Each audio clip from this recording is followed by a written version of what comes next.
Salut à tous! Aujourd'hui, retour sur le deuxième sujet phare de la chaîne, l'Open Astro Tracker, pour une vidéo que je souhaitais vous faire depuis pas mal de temps, mais je manquais d'éléments et ça y est, je les ai. Avant de commencer quand même, petit disclaimer, comme d'habitude, ceci n'est absolument pas un partenariat. Vous n'aurez pas donc de bons de réduction ou quoi que ce soit négocié avec la marque. Il n'y a pas de lien affilié, je ne gagne absolument rien. C'est une astuce, un truc que j'avais envie de vous partager et que je vous partage, tout simplement. Donc, comme vous avez pu le lire sur le titre, Open Astro Tracker sans imprimante 3D. Comment que c'est possible? On va voir tout ça aujourd'hui. J'avais deux possibilités pour faire cette vidéo, soit tester le truc moi-même, sur mes propres deniers, encore une fois, soit attendre la chance, l'opportunité que quelqu'un qui a déroulé la démarche me contacte pour me partager son expérience. Et c'est chose faite. Donc un grand merci à Pascal de m'avoir contacté et donc on échange depuis quelques semaines sur son vécu, parce qu'aujourd'hui, je vais vous montrer comment on peut faire l'acquisition d'un Open Astro Tracker, et donc on n'a plus besoin d'imprimante 3D. Open Astro Tracker, vous le savez, c'est un projet open source, hein, on l'a dit en long, en large depuis ces derniers mois. Vous avez donc à disposition l'ensemble des plans électroniques, des modèles 3D, donc vous avez tout pour le faire vous-même. Mais on n'a pas tous une imprimante 3D. Et dans ce cas-là, comment peut-on faire? Alors, il y a une solution autre. Rapprochez-vous d'un Fab Lab. Il y en a un peu partout en France. Et je suis à peu près convaincu que s'ils connaissent pas le truc, quand ils vont le découvrir, ils seront hyper enthousiastes à l'idée de vous aider à mener le projet. Mais il y a aussi la solution de faire l'achat. Il faut savoir que Open Astrotech, c'est aussi un site commercial. En plus d'avoir mis à disposition le projet, on vous propose la possibilité de l'acheter. Vous allez sur le site Open Astrotech, lien dans la description, et dans Shop. Et là, vous allez avoir accès à plusieurs possibilités d'achat. On va regarder tout ça.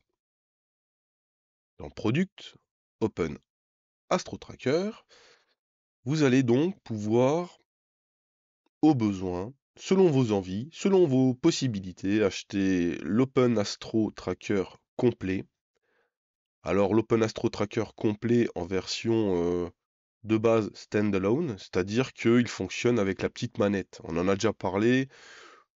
Moi je trouve que clairement ça vaut pas une utilisation avec un PC. Et d'ailleurs notre ami Pascal rapidement a voulu connecter son Open Astro Tracker au PC. Vous pouvez, si vous avez déjà les éléments électroniques, faire l'acquisition des modèles 3D. Alors là, clairement, pour l'avoir imprimé complètement, pour avoir mesuré le temps, l'énergie qu'il faut pour imprimer toutes ces pièces, et puis la quantité de consommables nécessaires pour y parvenir, 79 euros, plus frais de port, hein, bien évidemment, mais 79 euros, c'est pas cher. Pas cher du tout, vraiment. Vous pouvez aussi acheter la partie électronique. Voilà, du coup, c'est que vous avez soit trouvé le Fab Lab pour vous l'imprimer, soit vous avez une imprimante 3D. Donc, ce petit kit à 259 euros plus frais de port, ça vaut le coup. Quand on voit les performances, hein, on en a déjà parlé à plusieurs reprises. 10 minutes de pause, bon, en version autoguidée, mais 10 minutes de pause, c'est quand même une monture qui offre des performances qui n'ont rien à envier à d'autres du marché et puis qui valent quand même un peu plus cher. Ça, c'est la partie Open Astro Tracker. Et puis, on l'a vu dans d'autres vidéos, il y a des petits add-ons qui vont avec. Et notamment l'Open Astro Guider, donc le add-on qui permet de faire de l'autoguidage. Et ben en fait, on est dans la même configuration que ce qu'on vient de voir, c'est-à-dire que vous allez pouvoir faire l'acquisition du module complet, les pièces imprimées en 3D, la lentille, le capteur, ou bien, encore une fois, si vous avez de quoi imprimer, le capteur et la lentille, ou alors les pièces imprimées en 3D. Alors, je me suis pas renseigné, j'ai pas regardé combien vaut le capteur et puis la lentille sur d'autres sites. Donc je peux pas comparer. Moi, ce qui m'intéresse en fait, c'est celui-là, hein, parce que clairement, c'est plus sur le papier en tout cas, c'est plus performant que ma caméra SV305 plus la petite lunette de 120 dessus. Donc le coût de, de la lunette et de la caméra, c'est trois fois, trois fois ça à peu près, même quasiment quatre fois. Bon, voilà, ça semble pas mal intéressant. Du coup, qu'est-ce que ça donne une fois qu'on a fait l'achat? Alors notre ami Pascal n'a pas acheté encore, peut-être qu'il le fera, la partie autoguidage. Bon, par contre, il est vraiment hyper satisfait de son produit. Il a fait l'assemblage. Alors il m'a dit que les vidéos que j'ai produites l'ont bien aidé à tout comprendre, à tout installer. Et puis, ben, comme je vous l'ai dit, rapidement, bah, il a voulu mettre le PC dessus, hein. Forcément, il y a quand même un plus non négligeable à mettre un PC et faire un pilotage super précis, avoir les photos qui arrivent directement sur l'ordinateur, donc ça veut dire potentiellement faire du live stacking.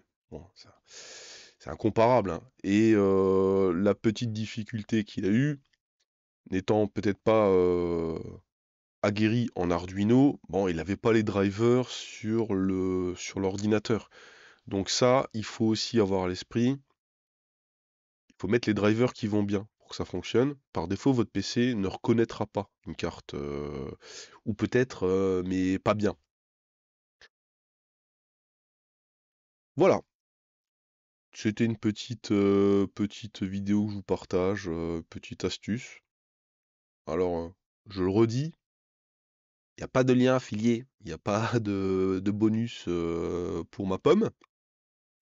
J'aurais bien aimé pouvoir vous proposer un bon de réduction. Malheureusement, bon, je pense que j'ai pas grand-chose à leur apporter, donc voilà. Bah, il me reste juste à vous dire à très vite pour de nouvelles vidéos.